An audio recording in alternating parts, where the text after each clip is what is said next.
Comment faire pour accélérer la croissance d'une entreprise? Quelles sont les meilleures stratégies pour y arriver? Les pièges à éviter? À chaque épisode, je vous partage une conversation que j'ai eu la chance d'avoir avec un entrepreneur ou un professionnel du marketing sur le sujet.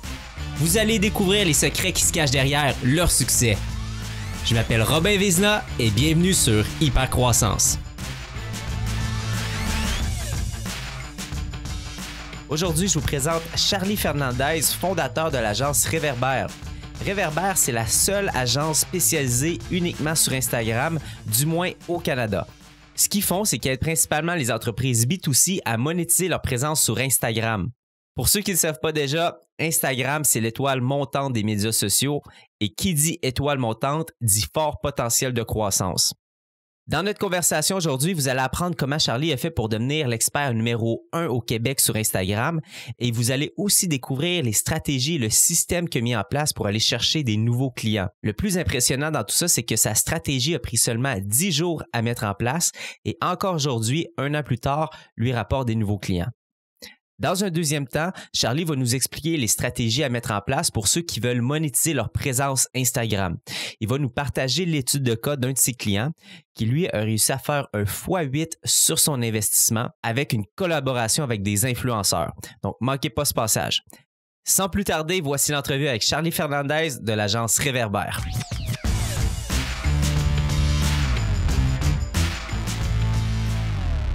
Alright, salut Charlie, bienvenue sur Hypercroissance. Salut Robin, écoute, merci beaucoup pour l'invitation dans ces magnifiques bureaux. Regarde, écoute, je suis vraiment enchanté de t'avoir. Donc Charlie, tu es justement le CMO et le CEO de Réverbère. Oui. Donc Réverbère qui est une agence Instagram. Est-ce que tu peux nous résumer un petit peu qu'est-ce que Réverbère, puis juste un petit peu votre spécialité? Oui, bien sûr. La spécialité est très simple. Réverbère, c'est tout simplement la première agence de communication uniquement spécialisée sur Instagram au Canada. C'est-à-dire qu'on fait que du Instagram, mais on est un guichet unique pour tous les besoins qui peuvent trouver une solution par le biais d'Instagram. Que l'on parle de marketing de contenu, de marketing d'interaction, de marketing publicitaire ou encore de marketing d'influence, on vient proposer des solutions vraiment de stratégie, de création et de planification sur l'ensemble de ces volets pour répondre aux enjeux de nos clients. OK, donc la première agence canadienne à se spécialiser sur... nous autres, on est spécialisé en Facebook, tu es spécialisé en Instagram. C'est ce qu'on appelle un match sur Tinder, on va se le dire. Très bon match, effectivement. On est dans la même famille. Exact. Et Réverbère, aujourd'hui, on est presque...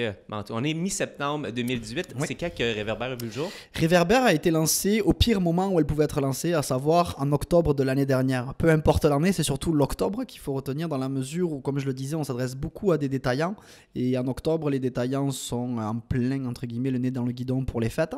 Donc on a dû attendre, je dirais, janvier, février pour commencer vraiment à faire rouler la business.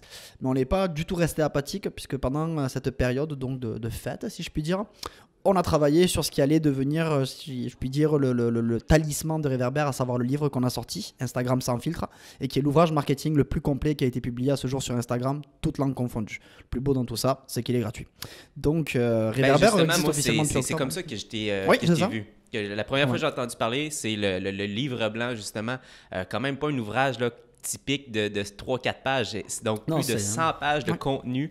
C'est toi qui l'as écrit? Oui, c'est ça, c'est moi qui l'ai écrit. Ça a pris, je dirais, une dizaine de jours à écrire parce que j'avais déjà le livre dans ma tête depuis un moment, puis je le ressassais, je voulais écrire des articles de blog, puis en fait ça a commencé comme ça devait être un article de blog qui s'est transformé en e-book d'une dizaine de chapitres comme tu le disais et qui rassemble en fait plus de 30 conseils pour justement faciliter la monétisation de vos audiences sur Instagram.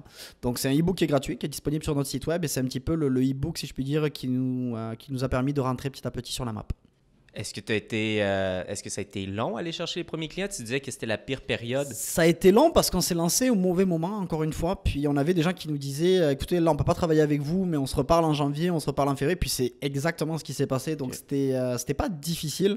C'est juste qu'on n'a pas été, entre guillemets, malin, même si je voulais pas remettre à demain ce qu'on pouvait faire hier, si je puis dire. Donc il y a eu ça, mais aujourd'hui, encore une fois, non, on a plus à gérer des défis, entre guillemets, de recrutement de personnes à l'interne que des défis de recrutement de clientèle, définitivement. Je sais que justement ton expertise c'est Instagram, oui. Mais c'est pour ça que un peu tu joues les deux rôles, t'es CEO puis t'es CMO. Oui. Donc tu crées de la croissance pour tes clients, tu crées de la croissance pour ton entreprise. Oui. Puis en étant sur le sujet de Réverbère, quand on parle de croissance, on parle d'acquisition de nouveaux clients.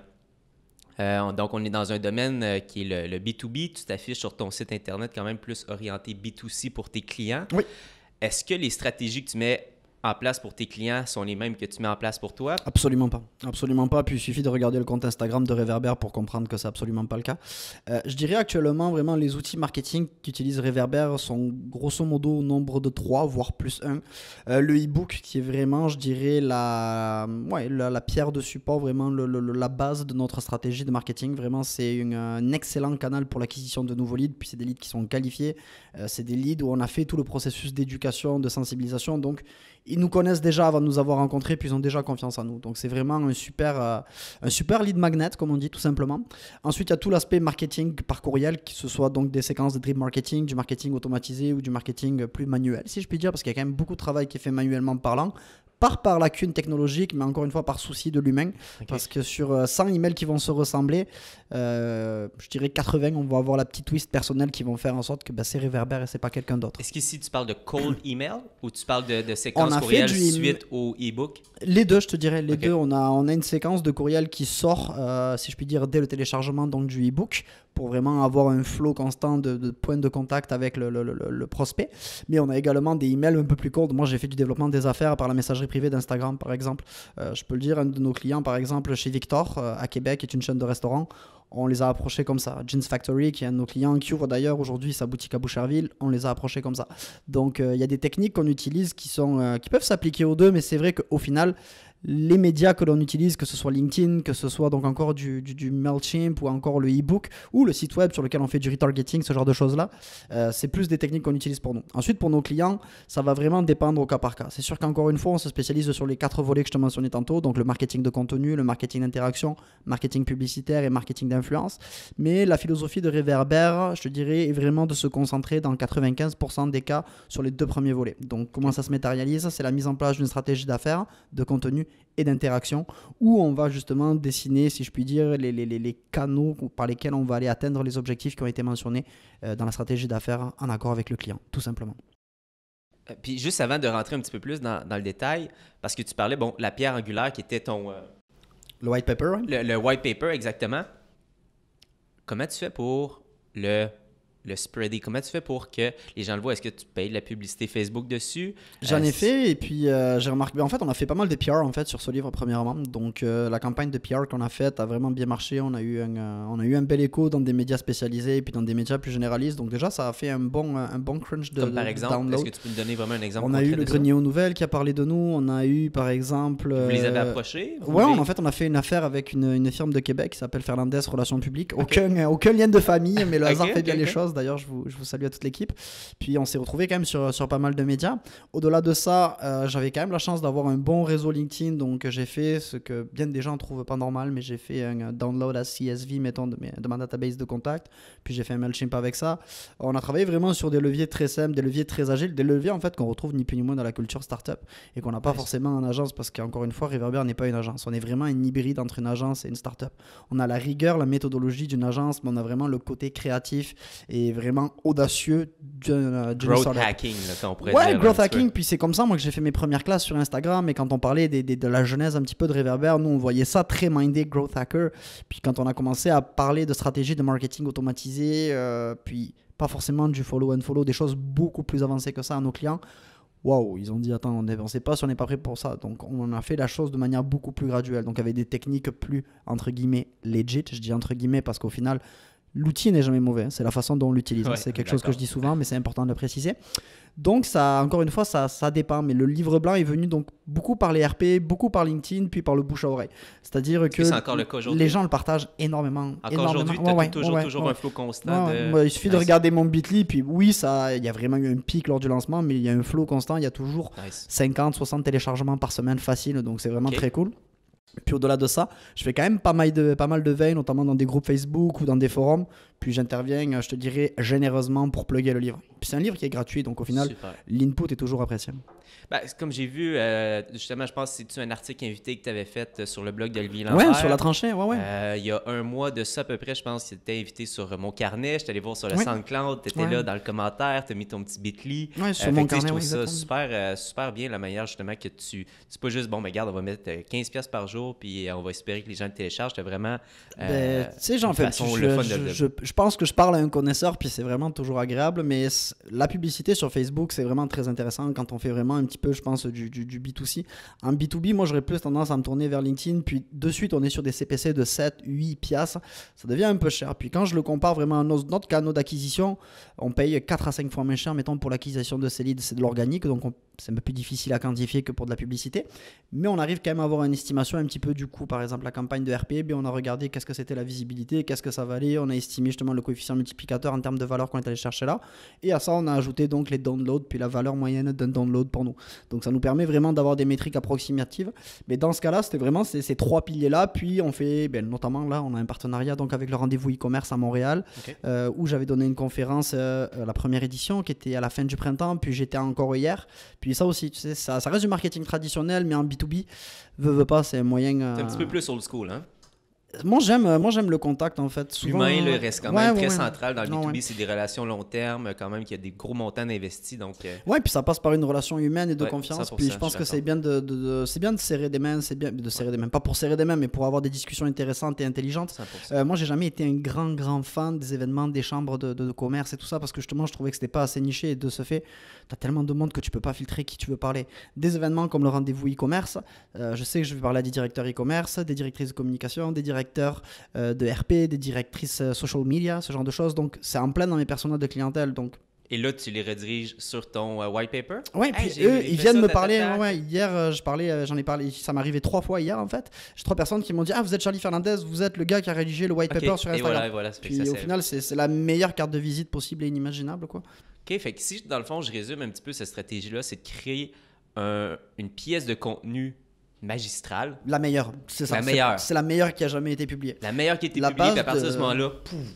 C'est ça, c'est la base de l'inbound marketing. Quand tu vas vraiment avoir ton lead magnet, il faut que ton lead magnet soit tout simplement le meilleur qui a jamais été publié à cet effet-là. Puis j'aimerais ça que tu me parles, mettons concrètement, j'ai un e-commerce, on est justement, disons, je fais plus d'1 million de chiffre d'affaires, oui. Ça va bien, mais Instagram, je ne sais pas trop comment l'utiliser. Et j'aimerais ça avoir des résultats à l'intérieur de 30 jours. Okay. En termes de chiffre de vente. Qu'est-ce que tu me recommandes? Tout passe par le contenu. Donc, ça passe par une ligne donc éditoriale qui est en adéquation, bien entendu, avec les objectifs que tu viens de citer. Ça passe par des messages clés qui sont en adéquation avec ces objectifs et un axe de communication avec ces objectifs-là. Une fois que le contenu est en place, je te dirais 90% ou 80% des marques et des agences s'arrêtent là. Ce que les gens ne comprennent pas, puis c'est là, si je puis dire, la force d'Instagram par rapport à n'importe quel autre réseau social, incluant Facebook, c'est la malléabilité que l'on a pour faire des interactions. C'est-à-dire qu'une marque va pouvoir engager spontanément et proactivement avec n'importe quel usager d'Instagram. Okay. Hormis, bien entendu, les usagers qui ont un profil donc privé, bien entendu. Fait que quand tu parles, mettons, d'interaction, ça veut dire que moi, je poste une photo, puis là, je vais voir McDonald's qui va liker puis qui va écrire un commentaire sur ma photo. C'est ça que tu veux dire? Oui, par exemple. Okay. Ça, il y a 2 grandes familles d'interactions sur Instagram. Okay. Il y a les interactions qu'on appelle publiques, qui sont donc les mentions j'aime, les commentaires, les abonnements et les désabonnements. Puis, il y a si je puis dire, les interactions privées, les messages privés. Okay. Et d'ailleurs, la messagerie donc privée d'Instagram est vraiment un canal de communication qui est pour moi un petit peu, je pense, sous-exploité. Okay. Ça peut être... Puis moi, j'ai fait du BizDev encore, comme je le disais en entrée. Ouais. Par le biais de cet outil marketing. Mais bref, ce qui va être intéressant pour une marque, c'est de comprendre justement comment elle va pouvoir interagir avec cette clientèle-là, par le biais donc des canaux soit privés, soit publics, pour justement accélérer le processus d'achat. Et le processus d'achat ensuite qui se conclut sur Instagram par le biais d'un shoppable items ou par un lien qui va être envoyé via un message privé parce qu'on a envoyé, la personne vient de s'abonner à la marque, on lui donne un 50% off sur son prochain order. C'est pas tant l'enjeu. L'enjeu, c'est comment on va le faire convertir ensuite sur le e-commerce, parce que tout se passe sur le e-commerce pour le moment. Ouais. Donc, il faut que le e-commerce soit optimisé pour ça. Instagram est un réseau social définitivement mobile. Puis ça arrive encore qu'on ait des e-commerce qui ne supportent pas bien la navigation mobile. Puis ça, c'est pas normal en 2018. Donc, il y a ce premier point-là qui est très important. Mais dans 2 ans, ce ne sera plus le cas. Dans 2 ans, même peut-être dans 1 an, dans le sens où Instagram va tout simplement devenir, comme je le disais tantôt, un marketplace. Donc, on n'aura même plus besoin de faire le lien directement sur notre e-commerce. On va pouvoir acheter directement sur Instagram. Ça va être très simple. Vous allez cliquer, vous allez avoir un NIP de sécurité. Ça va être dit, ça va vous être shippé à telle date. Merci, bonsoir. C'est juste ça. Donc il va y avoir vraiment un gros changement au niveau donc, des habitudes, si je puis dire, au niveau de la plateforme en tant que telle et de l'utilisation que les marques font de celle-ci. Mais encore une fois, pour répondre à ta question, si tu veux vendre sur Instagram, ça te prend une stratégie de contenu qui est dédiée à la vente. Donc on va faire du showcase de produits, mais pas que. Ça te prend une stratégie d'interaction pour amorcer, si je puis dire, le processus d'achat, parce qu'avant de vendre, il faut se faire connaître, puis il faut se faire considérer pour l'achat. Puis ça te prend encore une fois ensuite une partie où tu vas convertir ce trafic-là en vente. Ensuite, là, tu as une autre partie, je dirais l'autre 5% qui manque aurait tendance à s'arrêter là. Une fois qu'un achat est fait, l'objectif c'est d'en faire un autre, d'en faire un autre. Envoyez, mettons, quand vous allez préparer votre commande à l'entrepôt, envoyez un petit mot dans la boîte en disant écoute, utilise ce selfie, utilise ce mot-clic pour faire un selfie avec le produit ou quoi que ce soit, publie-le sur Instagram avec donc le hashtag mentionné, puis peut-être tu seras tiré au sort pour gagner un autre rabais, mettons. Essaye de prolonger, si je puis dire, la durée de vie du client et de multiplier donc les fréquences d'achat. Je vois bien un petit peu le big picture, mais qu'est-ce que j'ai de la misère? Encore une fois, dans le tangible, okay? Dans le concret, je peux comprendre, interagir avec les personnes, avoir une bonne image de marque, mais j'ai toujours l'impression, puis je crois que c'est la perception des gens, c'est facile d'aller chercher des likes. Il y a plein de logiciels d'automation, tu vas faire un post, puis là, tout le monde va suivre un hashtag, puis là, c'est-tu du vrai engagement? On ne sait pas, mais en tout cas, le post a plein de likes. Mais après ça, on regarde les e-commerce, ça l'a-tu directement traduit en vente? Tu sais, c'est là que j'aimerais ça concrètement parlant. As-tu une méthode? As-tu une étude de cas? Par exemple, de quelqu'un, tu nous as dit, OK, ben voici les étapes, puis voici comment ça l'a donné. Puis je disais 30 jours, mais ça peut être un petit peu plus long, extrapolé. Mais j'aimerais ça avoir vraiment techniquement parlant, peut-être pour même une méthode, tu sais, ça a résulté à ça. Ben regarde, reprenons l'étude de cas dont je te parlais tantôt. Une marque est dans le domaine de l'entraînement sportif. On a fait une campagne de marketing d'influence au niveau international avec une vingtaine d'influenceurs. Lui, le produit qu'il cherche à vendre a environ une valeur de $500 canadiens. Il a fait plus de 100 ventes en l'espace d'un mois. Qu'est-ce qu'on a fait? On a développé tout simplement des mécanismes qui, encore une fois, sont plus inspirés, je te dirais, de l'écosystème de start-up avec des stratégies d'affiliation mélangées avec quelque chose d'Instagram friendly, des influenceurs. Puis ça a donné le fameux coefficient multiplicateur de 8 sur une campagne. Pour votre information, une campagne de marketing d'influence, en moyenne, en termes de coefficient multiplicateur, de retour sur investissement, on parle de 6 environ. Donc cette campagne aurait pu faire le double. Malheureusement, tous les influenceurs n'ont pas embarqué comme on l'aurait souhaité. Donc là, on est en train de préparer une V2 de la campagne. Mais c'est une campagne qui, en 30 jours, a généré des dizaines de milliers de dollars de chiffre d'affaires. Puis tu sais, j'aime ça voir le lien entre le brand et l'influenceur, parce que là, on peut voir la transaction directe avec l'influenceur. Donc ça, c'est le right hook. C'est comme, OK, acheter maintenant. Puis ça, on prend l'exemple de ce client-là. Est-ce que lui avait développé un brand sur Instagram? Et si cette personne-là, tu me confirmes que oui, elle avait développé un brand, elle avait nous, du le contenu. brand, c'est nous qui l'avons plus ou moins développé. Genre, il avait un logo, mais on a bâti tout l'univers de la marque en parallèle de ce logo-là parce que ça prenait de la viande pour créer quelque chose. On a développé toute la stratégie d'affaires, on a développé toute la stratégie de contenu, la stratégie d'interaction et donc la stratégie de marketing d'influence. Et si cette personne-là avait pas de brand, avait ouvert son compte Instagram il y a 2 semaines, ça serait quoi, à ton avis, les résultats qu'il y aurait eu sans le travail en amont, finalement, que vous avez fait? Je dirais pas nul, mais presque. Je dis pas nul parce que je pense que tout travail a un impact, aussi petit soit-il, puis c'est important qu'il y ait un impact parce que c'est la base du travail, on va se le dire. Mais Instagram est un réseau social où la notion de brand est très importante. Puis c'est pas seulement, encore une fois, l'aspect visuel. La notion de personnification de la marque, des valeurs, du comportement, des caractères sociaux de la marque, les interactions qu'elle fait avec des usagers, mais également avec d'autres marques, est prépondérant. Quand vous regardez les comptes de mimes, les pages d'intérêt qu'on appelle, qui ne sont pas affiliés à qui que ce soit, c'est juste une personne ou un ensemble de personnes qui les contrôlent et qui ont des millions d'abonnés, la technique sur laquelle se sont bâtis ces comptes, la majorité, oui, il y a eu beaucoup d'automation qui a été fait parce qu'une époque, c'était un peu free party niveau automation sur Instagram. Puis moi, j'ai eu la chance de connaître cette période, puis c'était vraiment insane. Mais il y a eu beaucoup d'échanges de visibilité qui s'est fait. Et Instagram, c'est basé sur ça, c'est basé sur l'échange de visibilité, de commentaires, bref, sur des interactions humaines.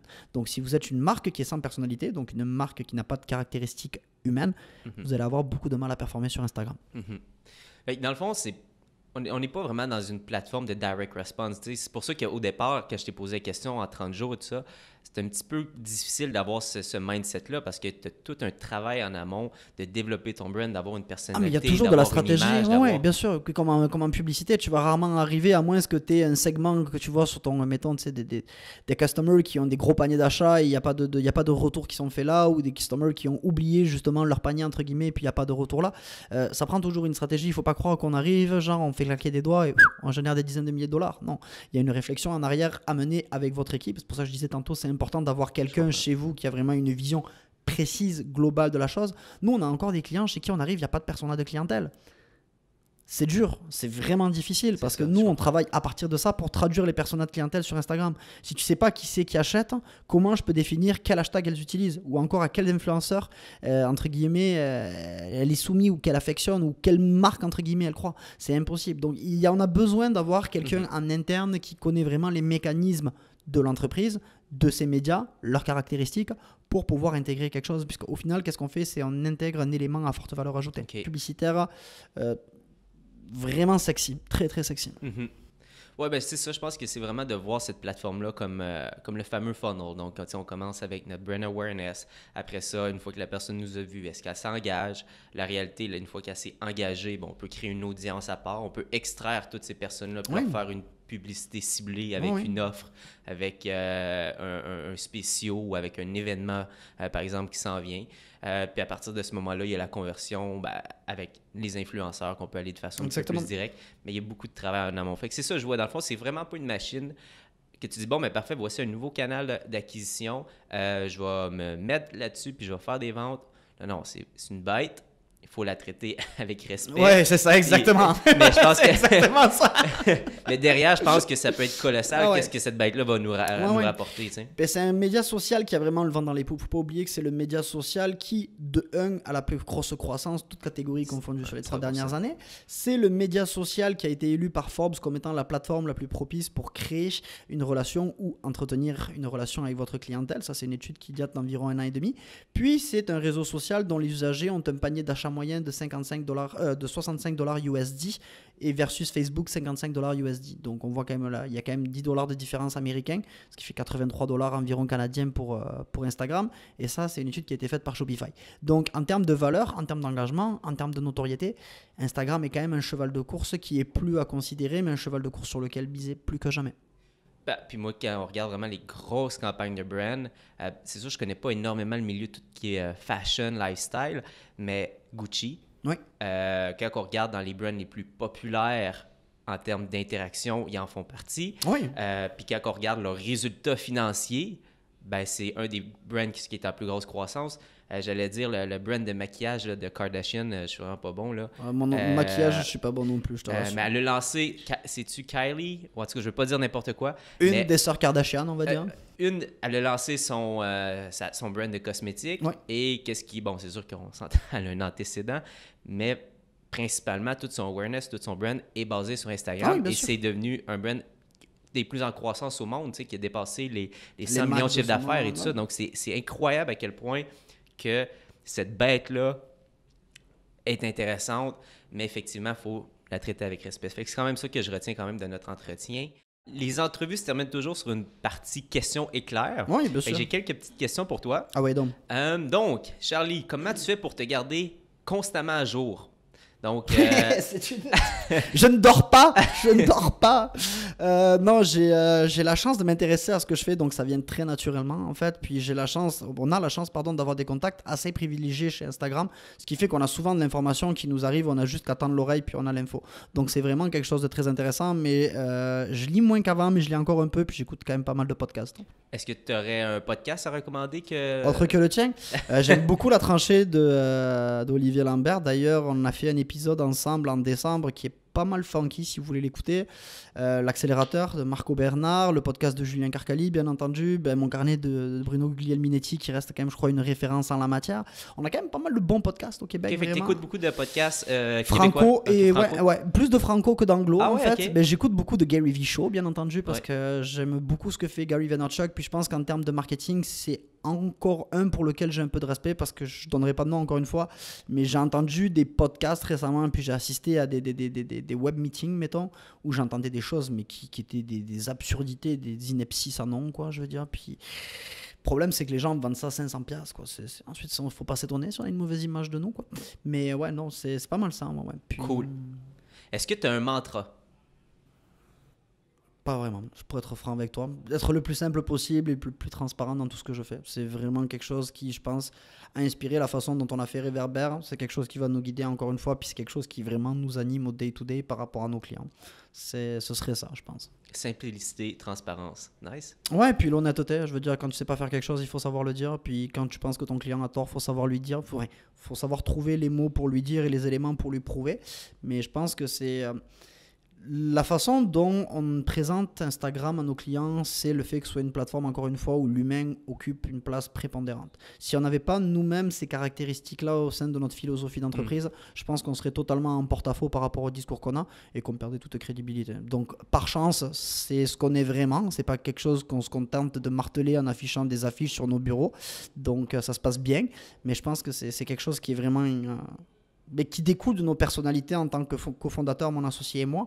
Puis il y a quelque chose qui genre, tu sais, la lumière dans les yeux de tes employés, là, genre, cette lumière, le peps, là, c'est ça. Cool. Un livre qui a changé ta vie? Un livre qui a changé ma vie. Le Nègre de Suriname, je pense que c'est le livre qui m'a le plus marqué. Mais sinon, d'un point de vue business, Jab, Jab, Jab, Right Hook de Gary Vaynerchuk, encore une fois, qui est un livre que j'ai beaucoup aimé. J'aime beaucoup lire, je lisais beaucoup de romans auparavant, beaucoup de nouvelles. J'adore Beck BD, j'adore Welbeck, j'adore Amélie Nothomb. J'aime lire, j'ai un peu moins le temps maintenant.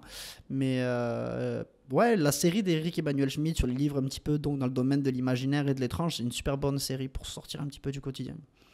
Avec Mila Repa. J'ai juste envie d'explorer un petit peu plus, mais qu'est-ce que la fiction, les romans, les nouvelles vont apporter à ton côté business? Ça me permet de détacher de ça, puis de revenir un peu mieux, je pense. Puis le fait de lire apporte beaucoup de choses. Je pense que la littérature amène une ouverture d'esprit, une culture qu'on peut difficilement aller trouver ailleurs. Ça nous permet également de mieux formuler nos propos, notamment quand vient le temps de faire des conférences. Puis ça fait travailler l'imaginaire, ça fait travailler la créativité. Donc lire, c'est pas seulement entre guillemets tuer le temps, c'est s'ouvrir la porte sur une multitude, si je puis dire, de mondes connexes dans lesquels on peut évoluer le temps de quelques minutes. J'adore ça. Le moment d'évasion pour revenir encore plus en force. Ben ça, avec la dernière question, qu'est-ce qui est plus important à tes yeux, croissance ou profit? Croissance humaine. Croissance humaine? Ouais. OK. Pourquoi?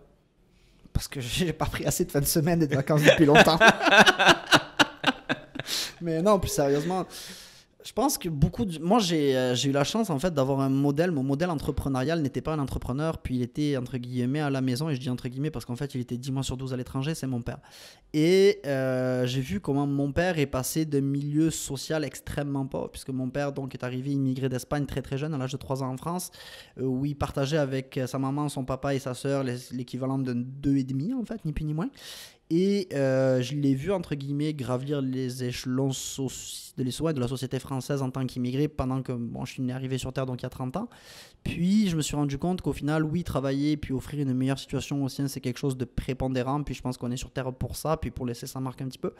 Mais avoir le temps de profiter de tout ça, comme il le fait actuellement avec de multiples voyages aux quatre coins du monde, je pense que c'est à ce moment-là que tout prend son sens. Puis une vie mérite de prendre son sens pour n'importe qui. Bon, mais c'est super ça. Donc, on est parti d'un entretien sur l'entrepreneurship et on a fini sur un entretien où on parle de littérature et de philosophie. Non, c'est super. Mais pour vrai, c'est ça, c'est un peu ça. La croissance, c'est plein de choses. Il n'y a pas juste de voir les chiffres grimper. Je suis tout à fait d'accord avec ça. Pour terminer, donc pour les personnes qui ont envie d'attaquer la bête et de s'y prendre de la bonne façon, où est-ce qu'on peut te rejoindre? Par courriel, par LinkedIn, sur mon numéro de téléphone, sur notre site web studio-reverber.com. Je vous invite bien entendu à télécharger notre e-book pour vous faire une tête déjà de la fameuse bête avant d'y aller.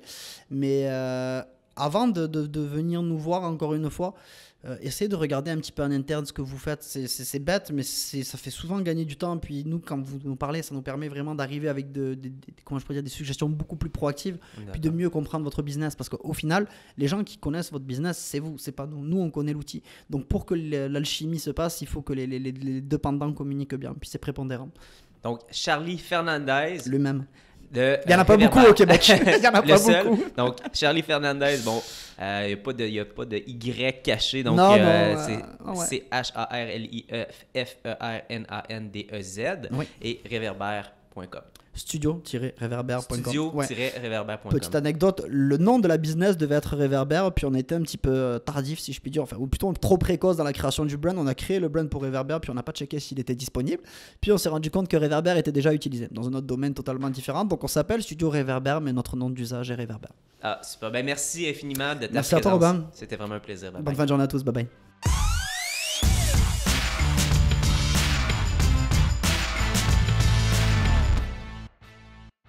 Et voilà, c'est ce qui conclut l'entrevue avec Charlie Fernandez. J'espère que vous avez apprécié l'entrevue autant que moi. J'aime ça terminer avec un petit peu ce que je retiens de l'entrevue. La première chose que j'ai trouvé quand même assez impressionnante, c'est la simplicité de la stratégie pour devenir la référence numéro 1 dans son industrie. Comme il nous a expliqué, ça lui a pris 10 jours construire son e-book, son livre blanc. Et après 10 jours seulement de travail, il va avoir des répercussions même 1 an plus tard. Donc, j'adore les stratégies evergreen, une stratégie qu'on va mettre en place une fois, mais qui va perdurer à travers le temps.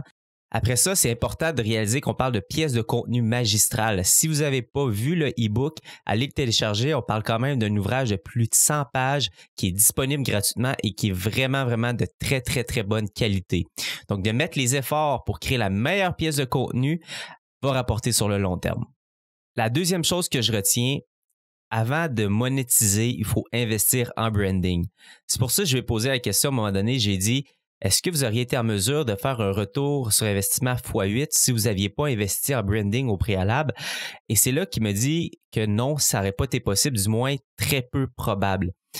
Instagram, c'est une plateforme de branding, c'est une plateforme d'engagement. Sur le long terme, c'est une plateforme qui va nous permettre d'avoir des bénéfices. Quand je parlais de Kylie, la Kardashian, Kylie Jenner, oui, aujourd'hui, c'est un des brands les plus populaires sur Instagram et c'est un des plus profitables dans la vraie vie.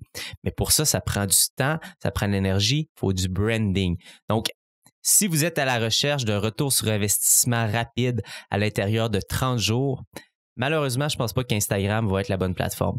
Par contre, si vous cherchez à vous démarquer, vous positionnez comme un des meilleurs dans votre industrie, vous avez envie d'ouvrir la discussion avec votre clientèle, vous êtes là pour le long terme, Instagram est la plateforme parfaite pour vous. En conclusion, je vous rappelle que l'épisode est une présentation de J7 Media. Donc, si vous voulez surfer la vague, si vous voulez aller capturer ce milliard-là d'utilisateurs et les amener justement dans votre entreprise, J7 Media est une entreprise spécialisée en publicité Facebook. Et ce qu'il faut savoir, c'est que la plateforme publicitaire de Facebook est la même qu'Instagram. Donc, J7 va faire autant des stratégies Instagram que des stratégies Facebook. Et en ce moment, ça va super bien. Il y a un fort potentiel sur Instagram. C'est encore extrêmement abordable. Et J7 Media est vraiment l'agence qui peut vous aider si vous êtes intéressé à maximiser votre potentiel et passer en vitesse d'hypercroissance. Je termine avec une petite demande. C'est très simple. Rendez-vous sur iTunes.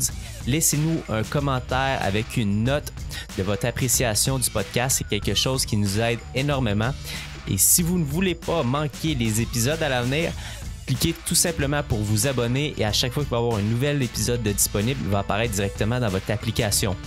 Merci à tout le monde d'avoir été là. Merci de votre écoute et on se voit la semaine prochaine pour un autre épisode d'Hypercroissance.